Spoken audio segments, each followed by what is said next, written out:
मटारचं सारण करून घेतलेलं आहे. गव्हाच्या पिठामध्ये ओवा आणि मीठ घालून मोहन घालून तेल केलेलं आहे. कणिक मळलेली आहे. आता मी त्याचं हे गोल पोळी केली होती त्याच्या अशा तर चौकोन लाट्या करून घेतलेल्या आहेत, पाडलेले आहेत चौकोन. आता हे असं ह्याच्यामध्ये ठेवून मध्ये थोडंसं सारण भरून घेऊ आणि हे तिरकं असं दाबून घेऊ. हे आपण अशा पद्धतीने पॅटीस केलेले आहेत. त्याच्यात ओतून टाकून घेते मी. तळूया आपण छानपैकी.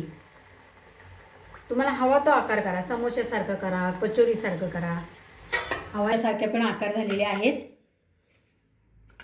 आणि पॅटीससारखं पण आकार झालेला आहे. ज्या आकारात हवे त्या पद्धतीने करा आणि खाऊन मस्त राहा. लाईक, शेअर आणि सबस्क्राईब करा.